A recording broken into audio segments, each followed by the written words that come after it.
രുദ്രാർദ്ര പ്രണയം ഭാഗം 15. ആയുഷ് അവന്റെ കഴുത്തിലെ വിയർപ്പ് തുടച്ചു നീക്കി. പക്ഷെ അവളിൽ നിന്നും ഒരനക്കവും വരാതിരുന്നതും അവൻ തല മാത്രം ചെരിച്ച് അവളുടെ മുഖത്തേക്ക് നോക്കി. എന്റെ മഹാദേവ, ഈ പെണ്ണിത് എന്തോർത്ത് നിൽക്കുക? തുണി ഉടുക്കു പെണ്ണെ, അവൻ സ്വയം പറഞ്ഞു. പക്ഷേ അവൾ മറ്റേതോ ലോകത്താണ്. അവിടെ അവളും അവളുടെ രുദ്രേട്ടനും മാത്രമേ ഉള്ളൂ. വയറിൽ അവന്റെ കൈകളുടെ ചൂട് ഇപ്പോഴും അറിയുന്നുണ്ട്. ആദി, പെട്ടെന്ന് അവൻ വീണ്ടും വിളിച്ചു. അവൾ ഞെട്ടിക്കൊണ്ട് അവനെ നോക്കി. ആദി, ഡ്രസ്സില്ല നിനക്ക്? അവൻ അവളെ നോക്കാതെ വെപ്രാളത്തോടെ പറഞ്ഞു. ആർദ്ര ഞെട്ടലോടെ തൻ്റെ ശരീരത്തിലേക്ക് നോക്കി. അവളുടെ കണ്ണുകൾ മിഴിഞ്ഞു വന്നു. അവ പൊടുന്നനെ നിറയാൻ തുടങ്ങി. താൻ ഇത്രയും നേരം അവനു മുന്നിൽ ഇങ്ങനെയാണ് നിന്നതെന്ന് അവൾക്ക് വിശ്വസിക്കാൻ കഴിഞ്ഞില്ല. ശരീരം ശില പോലെ ഉറച്ചുപോയി. നിലത്തേക്ക് ഊർന്നു വീണ കച്ചയെടുക്കാൻ പോലും ശരീരം ചലിക്കുന്നില്ല. എന്താണ് ചെയ്യേണ്ടതെന്ന് അവൾക്ക് അറിയുന്നില്ലായിരുന്നു. ആർദ്രയുടെ കണ്ണുകൾ നിറഞ്ഞൊഴുകി. ആ നിമിഷം അവളുടെ ശരീരം മറച്ചു പിടിക്കാൻ പോലുമുള്ള ബോധം നഷ്ടപ്പെട്ടതുപോലെ അവൾ പൊട്ടിക്കരഞ്ഞു. ആയുഷ് ഞെട്ടലോടെ അവളെ തിരിഞ്ഞു നോക്കി. ആദി, അവൻ പകപ്പോടെ അവളെ വിളിച്ചുകൊണ്ട് അവൾക്ക് മുന്നിൽ പോയി നിന്നു. അവൾ കരഞ്ഞുകൊണ്ട് അവന്റെ മുഖത്തേക്ക് നോക്കി. അവളുടെ നിറഞ്ഞ കണ്ണുകൾ തന്നെ കൊല്ലാതെ കൊല്ലുന്നത് പോലെ അവന് തോന്നി. അവൻ പെട്ടെന്ന് കണ്ണുകൾ ഇറുകിയടച്ച് അവളുടെ കാൽച്ചുവട്ടിൽ നിന്നും തുണി വലിച്ചെടുത്തു. ആർദ്ര അപ്പോഴും കരച്ചിൽ തന്നെയാണ്. ആയിഷ തുണി കൊണ്ട് അവളുടെ ശരീരം മൊത്തത്തിൽ പൊതിഞ്ഞുകൊണ്ട് കച്ച മാറിൽ കുത്തിക്കൊടുത്തു. അവളുടെ മൃദുലമായ മാറിൽ അവന്റെ കൈയമർന്നപ്പോൾ രണ്ടുപേരിലും ഒരു വിറയൽ കടന്നുപോയെങ്കിലും ആയിഷ പെട്ടെന്ന് സ്വബോധത്തിലേക്ക് തിരികെ വന്നു. പക്ഷേ ആർദ്ര ആ നിമിഷം കരയാൻ പോലും മറന്ന് ശ്വാസം വിലങ്ങിയതുപോലെ അവനെ നോക്കി നിന്നുപോയി. ആദി, അവൻ അവളുടെ കവിളിൽ തലോടിക്കൊണ്ട് ആർദ്രമായി വിളിച്ചു. ആർദ്ര അവനെ ഞെട്ടലോടെ നോക്കി.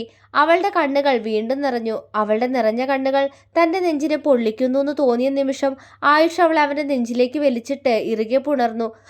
ആർദ്ര ആദ്യമൊന്ന് പകച്ചെങ്കിലും അവളുടെ കൈകളും പതിയെ അവനെ ചുറ്റിപ്പിടിച്ചു.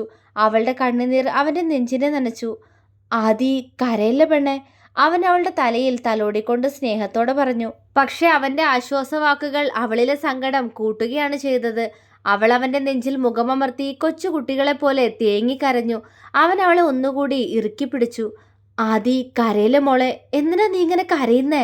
അവന്റെ ശബ്ദം ഇടറാൻ തുടങ്ങിയിരുന്നു. അവൾ അവന്റെ നെഞ്ചിൽ നിന്ന് മുഖമുയർത്തി നിറകണ്ണുകളോടെ അവനെ നോക്കി. അവൻ അവളുടെ മുഖം കൈകളിൽ കോരിയെടുത്തു. എന്തിനാടാ കരയുന്നേ? രുദ്രേട്ടൻ മോളെങ്ങനെ കണ്ടെന്ന് വെച്ചാണോ? അവൻ വാത്സല്യത്തോടെ ചോദിച്ചു. അവൾ കണ്ണു നിറച്ചുകൊണ്ട് മൂളി. അവന് പാവം തോന്നി. രുദ്രേട്ടൻ ഒന്നും കണ്ടില്ല വാവേ, നീ ഇങ്ങനെ കരയല്ലേ? അവൻ അവളെ ആശ്വസിപ്പിക്കാൻ എന്ന പോലെ പറഞ്ഞു. കള്ളം പറയാ രുദ്രേട്ടൻ. അവളുടെ ചുണ്ടു വിതുമ്പി. അവൻ അവളെ പ്രണയത്തോടെ നോക്കി. ഇല്ലടാ, രുദ്രേട്ടൻ്റെ ആദ്യം ഒന്നും കണ്ടിട്ടില്ല, സത്യം. അവൻ വീണ്ടും പറഞ്ഞു. അവളുടെ മുഖമൊന്ന് വിടർന്നു. സത്യം? അവൾ തേങ്ങിക്കൊണ്ട് ചോദിച്ചു. അതേന്ന്, നിനക്കെന്നെ വിശ്വാസമില്ലേ? ഞാനൊന്നും കണ്ടിട്ടില്ല. പെട്ടെന്ന് നീ വെള്ളത്തിലേക്ക് വീഴാൻ പോയപ്പോൾ പിടിച്ചതാ ഞാൻ നിന്നെ. അപ്പോ അറിയാതെ സംഭവിച്ചതല്ലേ? ഞാനൊന്നും കണ്ടിട്ടില്ല. ഞാൻ കണ്ണു ചിമ്മി തിരിഞ്ഞു നിന്നിരുന്നു. അവൻ അവളോട് കള്ളം പറഞ്ഞു. അപ്പോഴും കുറച്ചു മുന്നേ കണ്ട മനോഹര കാഴ്ചയിൽ അവന്റെ ശരീരം വിറച്ചിരുന്നു. ആദിയുടെ മുഖത്ത് ആശ്വാസത്തോടെയുള്ളൊരു പുഞ്ചിരി വിരിഞ്ഞു. അത് കണ്ടപ്പോൾ ആയുഷിനും സമാധാനമായി. പെട്ടെന്നാണ് ആർദ്രയ്ക്ക് താനിപ്പോൾ ആയുഷിന്റെ ശരീരത്തോട് ചേർന്നാണ് നിൽക്കുന്നതെന്ന ബോധം വന്നത്. അവൾ ഞെട്ടലോടെ പെട്ടെന്ന് അവനിൽ നിന്നും അകന്നു നിന്നു. അവളുടെ പെട്ടെന്നുള്ള ഭാവമാറ്റത്തിൽ അവനും ഒന്ന് പകച്ചുപോയി. പക്ഷെ കാര്യം മനസ്സിലായ പോലെ അവന്റെ മുഖം ഒന്ന് മങ്ങുക കൂടി ചെയ്തു. ഇഷ്ടം കൊണ്ട് ആദി ഞാൻ നിന്നെ കെട്ടിപ്പിടിച്ചേ. നീ എന്തെങ്കിലും തിരിച്ചറിയോ എൻ്റെ ഉള്ളിലെ പ്രണയം? അവന്റെ മനസ്സ് അവളോട് വേദനയോടെ ചോദിച്ചു. ആർദ്ര തല താഴ്ത്തി അവനിൽ നിന്നും അകന്നു നിൽക്കുകയാണ്. അവൻ അവളെ ഒന്ന് നോക്കി. നനഞ്ഞു കുതിർന്നു നിൽക്കുന്ന അവളുടെ വസ്ത്രം, അവളുടെ ഉടലഴകുകൾ അവനു മുന്നിൽ എടുത്തു കാണിച്ചു. നെഞ്ചിടിപ്പ് ക്രമാതീതമായി ഉയർന്നുപോയ നിമിഷം അവൻ വിറയലോടെ അവളുടെ മുഖത്തേക്ക് നോക്കി. തല താഴ്ത്തി നിൽക്കുകയാണ് പെണ്ണ്. പക്ഷെ തലമുടിയിൽ നിന്നും വെള്ളത്തുള്ളികൾ അവളുടെ ദേഹത്തേക്ക് പതിക്കുന്നുണ്ട്. ആയുഷ് അവൾക്കടുത്തേക്ക് നടന്നെടുത്തു. അവള് പിടച്ചിലോടെ അവന്റെ മുഖത്തേക്ക് നോക്കി. അവനത് ശ്രദ്ധിക്കാതെ പടിയിൽ നിന്നും ടവലെടുത്ത് അവളുടെ തല തുവർത്തി കൊടുക്കാൻ തുടങ്ങി. ആർദ്ര അത്ഭുതത്തോടെ അവന്റെ മുഖത്തേക്ക് നോക്കി. പക്ഷേ അവന്റെ ശ്രദ്ധ മുഴുവനും അവളുടെ തല തുവർത്തി കൊടുക്കുന്നതിലാണ്. ഞാൻ പോവാട്ടോ ആദി. ഇനി പെട്ടെന്നൊരു മടങ്ങിവരവ് ഉണ്ടാവില്ല. തല തുവർത്തിയ ടവൽ അവളുടെ ദേഹത്തേക്ക് ഇട്ടുകൊടുത്തുകൊണ്ട് അവൻ പറഞ്ഞു. അവൾ ഞെട്ടലോടെ അവനെ നോക്കി. അതെന്താ? അവൾ അവനോട് ഇടർച്ചയോടെ ചോദിച്ചു. എനിക്ക് കാണാതിരിക്കാൻ പറ്റില്ല രുദ്രേട്ട. അവളുടെ ഹൃദയം അവനോടലറി. അവൾ ചോദിച്ചതിന് മറുപടി പറയാതെ അവൻ അവളുടെ മുഖത്തേക്ക് തന്നെ ഉറ്റുനോക്കി. നിന്നെങ്ങനെ കാണുമ്പോൾ നീയൊരു കൊച്ചുകുട്ടിയാണെന്നതുപോലും ചിന്തിക്കാൻ കഴിയാത്തമാം വിധം ഞാൻ നിന്നിൽ അടിമപ്പെട്ടു പോകുന്ന അതി. നിന്നോടെൻ്റെ പ്രണയം പറയാൻ, നിന്നെ ചുംബനങ്ങൾ കൊണ്ട് മൂടാൻ എൻ്റെ മനസ്സ് കൊതിക്കുന്നു. എന്നെ നിയന്ത്രിക്കാൻ എന്നെക്കൊണ്ട് കഴിയുന്നില്ല പെണ്ണെ. അവൻ്റെ കണ്ണുകൾ കലങ്ങി. പക്ഷേ പാടില്ല. എനിക്കറിയാം നീ കുഞ്ഞാ. ഇപ്പോൾ ഞാൻ നിന്നോട് എൻ്റെ പ്രണയം പറഞ്ഞാ നീ ചിലപ്പോൾ നോ പറഞ്ഞാ മരിച്ചു പൂടി ഞാൻ. കാത്തിരിക്കും ഞാൻ നീ കുറച്ചുകൂടി വളരുന്നത് വരെ, നിന്റെ സ്വപ്നങ്ങൾ നീ നേടിയെടുക്കുന്നത് വരെ. അവൻ അവളുടെ കണ്ണുകളിലേക്ക് തന്നെ ഉറ്റുനോക്കി മനസ്സിൽ വേദനയോടെ പറഞ്ഞു. കണ്ണുനീർ കവിളിനെ നനച്ചുകൊണ്ടൊഴുകിയതും അവൻ പെട്ടെന്ന് കണ്ണുകൾ അമർത്തി തുടച്ചു. രുദ്രേട്ടാ, എന്താ പറ്റിയേ? എന്തിനാ കരയുന്നേ? അവൾ വേവലാതയോടെ ചോദിച്ചതും അവൻ പുഞ്ചിരിച്ചു. ഏയ് ഒന്നുമില്ലാതി. ഞാൻ അത് പിന്നെ പഠിത്തമൊക്കെ ആയിട്ട് ഇനി അല്പം ബിസിയാവും. ഇനിയൊരു ഡോക്ടറായി എല്ലാവരുടെയും മുന്നിൽ വന്നു നിൽക്കണമെന്നാ എൻ്റെ ആഗ്രഹം. എന്നാലും ഞാൻ ശ്രമിക്കാം ഇടയ്ക്കിങ്ങോട്ട് വരാൻ. അവൻ്റെ ശബ്ദം താഴ്ന്നുപോയി. അവൾ സങ്കടത്തോടെ മൂളി. ഞാൻ ഞാൻ പൊക്കോട്ടെ? അവൻ ഇടർച്ചയോടെ ചോദിച്ചു. അവൾ നേർത്ത ശബ്ദത്തിൽ മൂളി. അവൻ അവളുടെ അടുത്തേക്ക് ഒന്നുകൂടി ചേർന്ന് നിന്നു. ആർദ്ര വിറയലോടെ അവനെ നോക്കി. ഇനിയും എന്നെങ്ങനെ അവഗണിക്കോ നീ? അവൻ പതിഞ്ഞ ശബ്ദത്തിൽ ചോദിച്ചതും അവൾ അവൻ്റെ മുഖത്തേക്ക് വേദനയോടെ നോക്കി. എനിക്കറിയില്ല ആദി, നീ എന്തിനാ എന്നോട് ഇത്രയും കാലം ഈ അകൽച്ച കാണിച്ചെന്ന്. എന്തിനാടി എന്നോട് മിണ്ടാതെ നടന്നേ? അതിനും വേണ്ടി എന്ത് തെറ്റാ ഞാൻ ചെയ്തേ? പറയൂ എന്നോട്. അവൻ സങ്കടത്തോടെ ചോദിച്ചു. ആർദ്രയുടെ കണ്ണ് നിറഞ്ഞു. ഒരു തെറ്റും ചെയ്തിട്ടില്ല രുദ്രേട്ട നിങ്ങള്. പക്ഷേ ആദി സ്നേഹിച്ചു പോയില്ലേ എൻ്റെ രുദ്രേട്ടനെ? അതെൻ്റെ രുദ്രേട്ടൻ അറിഞ്ഞാൽ എന്നെ വെറുത്താലോന്ന് പേടിച്ചാ ഞാൻ അകൽച്ച കാണിച്ചേ. അവളുടെ ഹൃദയം അവൻ്റെ ഹൃദയത്തോട് സങ്കടത്തോടെ പറഞ്ഞു. അവനത് മനസ്സിലായി കാണുമോ? അറിയില്ല. പക്ഷെ അവൻ്റെ നോട്ടം അവളുടെ നിറഞ്ഞ കണ്ണുകളിലാണ്. അവൻ പെട്ടെന്ന് അവളുടെ ഇടുപ്പിലൂടെ ചുറ്റിപ്പിടിച്ച് അവൾ അവൻ്റെ നെഞ്ചോട് ചേർത്തമർത്തി. ആർദ്ര വിറയലോടെ അവനെ നോക്കി. നീ എന്നോട് അകൽച്ച കാണിച്ചതുകൊണ്ടാ ഞാനും നിന്നോട് മിണ്ടാതെ നടന്നേ. ഇനി എന്നെ കാണുമ്പോൾ ഇങ്ങനെ അകന്നു പോവോ എന്നീന്ന്? മിണ്ടാതിരിക്കൂ എന്നോട്. പറ. അവൻ കാറ്റുപോലുള്ള ശബ്ദത്തിൽ അവളോട് ചോദിച്ചു. ഇല്ല, അവൾ വിറയലോടെ പറഞ്ഞു. അവൻ അവളുടെ നെറ്റിയിൽ അമർത്തി ചുംബിച്ചു. ആർദ്ര അവനെ വിശ്വാസം വരാതെ നോക്കി. മറക്കല്ലേട്ടോ എന്നെ. നന്നായി പഠിക്കണം എൻ്റെ ആദി. നിന്റെ ആഗ്രഹം പോലെ ഒരു നേഴ്സാവണം. ആരൊക്കെ എന്തൊക്കെ പറഞ്ഞാലും നിന്റെ ആഗ്രഹം എന്താണോ, നിന്റെ സ്വപ്നം എന്താണോ, അത് നീ നേടിയെടുക്കന്നെ ചെയ്യണം. അവൻ അവളോട് സ്നേഹത്തോടെ പറഞ്ഞു. അവൾ നിറകണ്ണുകളോട് അവനെ നോക്കി പുഞ്ചിരിച്ചുകൊണ്ട് തല കുലുക്കി. ആയുഷ് പുഞ്ചിരിച്ചു. എന്നാ ഞാനിനി പൊക്കോട്ടെ? നിന്റെ ദേഹത്തെ നനവൊക്കെ എൻ്റെ ഡ്രസ്സിലായി. ഇനി ഇത് മാറ്റിയിട്ടിട്ട് വേണം പോവാൻ. ലേറ്റായ ഹോസ്റ്റലിൽ കയറാൻ പണിയാവും. അവൻ പറഞ്ഞതും അവൾ പുഞ്ചിരിയോടെ തലകുലുക്കി. പെട്ടെന്ന് അവൻ്റെ കണ്ണിൽ ഒരു കുസൃതി മിന്നി. ചുണ്ടിൽ കള്ളച്ചിരി. ആർദ്ര അവനെ സംശയത്തോടെ നോക്കി. ഞാനൊരു കാര്യം പറഞ്ഞാൽ നിനക്കെന്നോട് ദേഷ്യമാവോ? അവൻ കുറുമ്പോടെ ചോദിച്ചു. എന്താ? അവളിൽ സംശയം. അവൻ കുറുമ്പ് നിറഞ്ഞ മുഖത്തോടെ അവളുടെ ചെവിയിലേക്ക് ചുണ്ടടുപ്പിച്ചു. ആർദ്ര കണ്ണുകൾ ഇറുകി അടച്ചു. ആദി. അവളുടെ കാതിൽ വന്നവൻ പതിയെ വിളിച്ചു.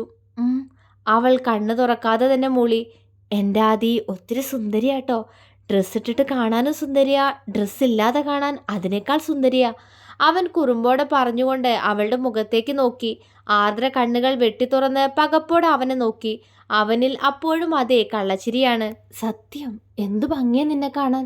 ഞാനൊന്നും കണ്ടില്ലാന്ന് നേരത്തെ വെറുതെ പറഞ്ഞതാ നിന്റെ കരച്ചിൽ മാറ്റാൻ. സത്യത്തിൽ എല്ലാം ഞാൻ കണ്ടു. എല്ലാന്ന് വെച്ചാ എൻ്റെ ആദ്യം കാത്തു സൂക്ഷിച്ചു വെക്കുന്ന ഈ ശരീരം മുഴുവൻ രുദ്രേട്ടൻ കണ്ടു. അവൻ ആർദ്രമായ സ്വരത്തിൽ പറഞ്ഞു. അവളുടെ മുഖത്തെ ഞെട്ടൽ ഞൊടിയിടയിൽ മാറുന്നതും അവളുടെ മുഖം ചുവക്കുന്നതും അവൻ അത്ഭുതത്തോടെ നോക്കിക്കണ്ടു. രുദ്രേട്ട, അവൾ വിക്കിക്കൊണ്ട് വിളിച്ചു. എന്തോ? അവനിൽ അപ്പോഴും അതേ കുറുമ്പാണ്. അവൾ ഒന്നുമില്ല എന്ന പോലെ തല ഉലുക്കി. അവന് ചിരി വന്നു. ആരോടും പറയല്ലേന്നാണോ നീ പറയാൻ വന്നേ? അവൻ ചിരിയോടെ ചോദിച്ചു. അവൾ ചമ്മലോടെ മൂളി. ഇല്ലാട്ടോ, ആരോടും പറയില്ല. അല്ലെങ്കിലും ഇതൊക്കെ ആരോടെങ്കിലും പറയാൻ പറ്റുമോ? അയ്യേ, മോശം മോശം. അവൻ മൂക്കത്ത് വിരൽ വെച്ചുകൊണ്ട് പറഞ്ഞു. അവൾ അവനെ കൂർപ്പിച്ചു നോക്കി. എന്താടി, എന്താ നീ ഇങ്ങനെ നോക്കുന്നേ? ഞാൻ ആരോടും പറയില്ല, സത്യം. പക്ഷേ നല്ല ചേലുണ്ട് കേട്ടോ നിന്നെ കാണാൻ, പ്രത്യേകിച്ച് ആ കറുത്ത മറുക് കാണാൻ. അത് പറയുമ്പോൾ അവൻ്റെ ശബ്ദം ഒന്ന് വിറച്ചു, മുഖമൊന്ന് ചുവന്നു. ആർദ്ര അവനെ മിഴിച്ചു നോക്കി. അവൻ ഏതു മറുകിൻ്റെ കാര്യമാണ് ഉദ്ദേശിച്ചതെന്ന് അവൾക്ക് കൂടുതൽ ആലോചിക്കേണ്ടി വന്നില്ല. അവളിൽ പകപ്പ് നിറഞ്ഞു. ശരീരം ഒന്നാകെ ഒരു തണുപ്പ് പടരുന്നതുപോലെ. അവളുടെ മുഖം കണ്ട് അവന് ചിരി വന്നു. സത്യം, ഒത്തിരി ഭംഗിയുണ്ടത് കാണാൻ. നിനക്ക് ആദ്യത്തെ പേരിനേക്കാൾ ചേരുന്നത് മറ്റൊരു പേരാന്ന് എനിക്കിപ്പോഴാ മനസ്സിലായേ. അവൻ കുസൃതിയോടെ പറഞ്ഞതും അവൾ സംശയത്തോടെ അവനെ നോക്കി. കറുത്തമ്മ, അവൻ ചിരിയോടെ പറഞ്ഞു. അവളുടെ മുഖം ചുവന്നുപോയി. അയ്യ, എന്താ പെണ്ണിന്റെ ചമ്മല് നോക്ക്. എന്റെ മുന്നിൽ ബോധം പോയതുപോലെ ഇത്രയും നേരം തുണിയൊന്നുമില്ലാതെ നിന്നപ്പോ നിന്റെ മുഖത്ത് ഈ ചമ്മലൊന്നും ഇല്ലായിരുന്നല്ലോടി കറുത്തമ്മേ. അവൻ അവളെ കളിയാക്കി. രുദ്രേട്ടാ, അവൾ ചിണുങ്ങലോടെ അവനെ വിളിച്ചു. എന്തോ അവൻ കുറുമ്പോടെ വിളി കേട്ടു. എന്നെ അങ്ങനെ അങ്ങനെ വിളിക്കണ്ടാട്ടോ. അവൾ എങ്ങനെയൊക്കെയോ പറഞ്ഞൊപ്പിച്ചു. അവൻ അവളെ കള്ളച്ചിരിയോടെ നോക്കി. ഞാൻ വിളിക്കുന്നതിനേ ഉള്ളോ കുഴപ്പം? ഞാൻ ആ മറുക് കണ്ടതുകൊണ്ടല്ലേ നിന്നെ അങ്ങനെ വിളിച്ചേ. ഞാൻ ഇനിയും വിളിക്കും കറുത്തമ്മ. അവൻ വീണ്ടും വിളിച്ചു. രുദ്രേട്ടാ. അവൾ കപട ദേഷ്യത്തോടെ അവനെ നോക്കി. അവൻ ചിരിച്ചു. ഞാൻ പോവാട്ടോ ആദി, നീ നന്നായിട്ട് പഠിക്കണം. അവൻ സ്നേഹത്തോടെ പറഞ്ഞതും അവൾ തലകുലുക്കി. അവൻ പെട്ടെന്നുള്ള തോന്നലിൽ അവളുടെ നെറ്റിയിൽ അമർത്തി ചുംബിച്ചുകൊണ്ട് അവളിൽ നിന്നും അകന്നുകൊണ്ട് മുകളിലേക്ക് നടന്നു. അവൾ വിറയലോടെ അവനെ തന്നെ നോക്കി നിന്നു. കുളപ്പുരയുടെ വാതിൽ കടക്കുന്നതിന് മുന്നേ അവൻ അവളെ ഒന്ന് തിരിഞ്ഞു നോക്കി. അവൾ അവനെ തന്നെ നോക്കി നിൽക്കുകയാണ് അപ്പോഴും. എടി കറുത്തമ്മേ, ആ മറുക് വേറെ ആരും അറിയാതെ പോലും കാണല്ലേട്ടോ. അതുകൊണ്ട് ഇനി കുളിക്കാൻ ഇങ്ങോട്ട് വരുമ്പോ വാതിലടച്ചിട്ട് കുളിച്ചാ മതി. അവൻ കള്ളച്ചിരിയോടെ പറഞ്ഞു. രുദ്രേട്ടാ. അവൾ അവനെ ദേഷ്യത്തോടെ വിളിച്ചു. ഭായടി കറുത്തമ്മേ. അവൻ കുസൃതിയോടെ വിളിച്ചുകൊണ്ട് അവിടെ നിന്നും പുറത്തേക്ക് നടന്നു. അവൻ മുന്നിൽ നിന്നും മറയുന്നത് വരെ അവൾ അങ്ങോട്ട് തന്നെ നോക്കി നിന്നു. പതിയെ അവൻ പറഞ്ഞ ഓരോ കാര്യങ്ങളും ചെവിയിലേക്ക് വീണ്ടും വീണ്ടും മുഴങ്ങി കേൾക്കവേ അവള് പെട്ടെന്ന് മുഖം രണ്ട് കൈകൊണ്ടും നാണത്തോടെ പൊത്തിപ്പിടിച്ചു. അയ്യേ, അവൾ സ്വയം പറഞ്ഞു. അപ്പോഴും അവൻ ഇത്ര നേരം തന്നോടിങ്ങനെ സംസാരിച്ചത് എന്തുകൊണ്ടാണെന്ന് ചിന്തിക്കാനുള്ള ബോധം അവൾക്കുണ്ടായിരുന്നില്ല. അല്ലെങ്കിൽ അവൾ അതിന് ശ്രമിച്ചിരുന്നില്ല. ആ നിമിഷം അവൻ്റെ സ്നേഹത്തോടെയുള്ള സംസാരം, കുറുമ്പ് നിറഞ്ഞ മുഖം, അതുമാത്രമായിരുന്നു അവളുടെ മനസ്സ് നിറയെ. എങ്കിലും അവൻ നൽകിയ ചുംബനത്തിൻ്റെ അർത്ഥം ഏതോ നിമിഷം അവൾ തിരഞ്ഞുപോയി. എന്തിനാ രുദ്രേട്ടൻ എന്നെ ഉമ്മ വെച്ച്? ഇനി രുദ്രേട്ടൻ എന്നോട് ഇഷ്ടായിരിക്കോ? അതോ സാധാ തരാറുള്ള പോലെ തന്നതാണോ? അവൾ സ്വയം അവളോട് തന്നെ ചോദിച്ചു. ഉത്തരം അറിയുന്നില്ല. പക്ഷേ കഴിഞ്ഞുപോയ ഈ നിമിഷങ്ങൾ മാത്രം മതിയായിരുന്നു ഇനിയൊരായുഷ്കാലം മുഴുവൻ അവനു വേണ്ടി കാത്തിരിക്കാൻ ആ കുഞ്ഞു പെണ്ണിന്. തുടരും.